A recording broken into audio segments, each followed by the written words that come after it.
एक राजा को राज भोगते भोगते काफी समय हो गया था। उसके बाल भी सफेद होने लगे थे।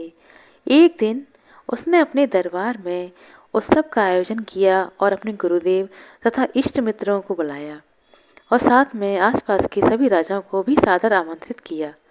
उत्सव को रोचक बनाने के लिए राज्य की सुप्रसिद्ध नर्तकी को भी बुलाया गया। राजा ने कुछ स्वर्ण मुद्राएं अपने गुरुजी को भी दी ताकि नर्तकी के अच्छे गीत और नृत्य पर वे उसे पुरस्कृत कर सकें। सारी रात नृत्य चलता रहा। ब्रह्म मुहूर्त की बेला आई।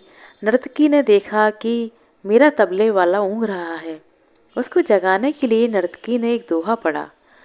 बहु बीती थोड़ी रही पल पल गई बिताई, एक पलक की कार ने ना कलंक लग जाए। अब इस दोहे का अलग अलग व्यक्तियों ने अपने अनुसार अर्थ निकाला। तबले वाला सतर्क होकर तबला बजाने लगा। जब यह बात गुरुजी ने सुनी तो गुरुजी ने सारी मोहरें उस नृत्यांगना के सामने फेंक दी। वही दोहा नर्तकी ने फिर से पढ़ा तो राजा की लड़की ने अपना नौलखा हार नर्तकी को भेंट कर दिया। फिर वही दोहा उसने दोहराया तो राजा के पुत्र युवराज ने अपना मुकुट उतार कर नर्तकी को समर्पित कर दिया। नर्तकी फिर वही दोहा दोहराने लगी तो राजा ने कहा, बस कर, एक दोहे से तूने वैश्या होकर सब कुछ लूट लिया। जब यह बात राजा के गुरु ने सुनी तो गुरु की आंखों में आंसू आ गए और गुरुजी बोले, राजन, इसको तू वैश्या मत कहे, यह अब मेरी गुरु बन गई है। इसने मेरी आंखें खोल दी हैं। यह कह रही है कि मैं सारी उम्र जंगलों में भक्ति करता रहा और आखिरी समय में नर्तकी का मुजरा देखकर अपनी साधना नष्ट करने यहाँ चला आया हूँ। भाई मैं तो यहाँ से चला। यह कहकर गुरुजी ने तो अपना कमंडल उठाकर जंगल की ओर प्रस्थान किया। राजा की लड़की ने कहा, पिताजी, मैं अब युवावस्था में हूँ। आप आंखें बंद किए बैठे हैं। मेरी शादी क्यों नहीं कर रहे और आज रात में आपके महावत के साथ भागकर अपना जीवन बर्बाद करने वाली थी। लेकिन इस नर्तकी ने मुझे सुमति दी। मैंने इसका दोहा सुना। मुझे लगा कि जल्दबाजी मत कर, कभी तो तेरी शादी हो ही जाएगी। क्यों अपने माता पिता को कलंकित करने पर तुली है? युवराज ने कहा, पिताजी, आप वृद्ध हो चले हैं, फिर भी आप मुझे राज्य नहीं दे रहे थे।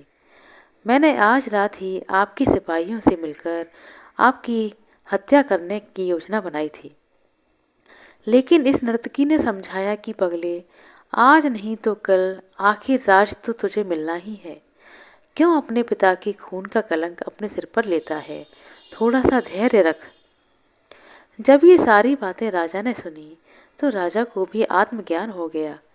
राजा के मन में वैराग्य आ गया और राजा ने तुरंत फैसला किया, क्यों ना मैं अभी युवराज का राज तिलक कर दूं। फिर क्या था, उस समय राजा ने युवराज का राज तिलक किया और अपनी पुत्री को कहा, पुत्री, दरबार में एक से एक राजकुमार आए हुए हैं।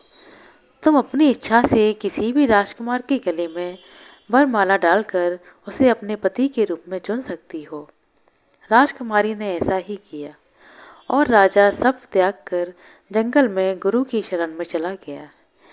यह सब देखकर नर्तकी ने सोचा कि मेरे एक दोहे से इतने लोग सुधर गए, लेकिन मैं अब तक क्यों नहीं सुधर पाई।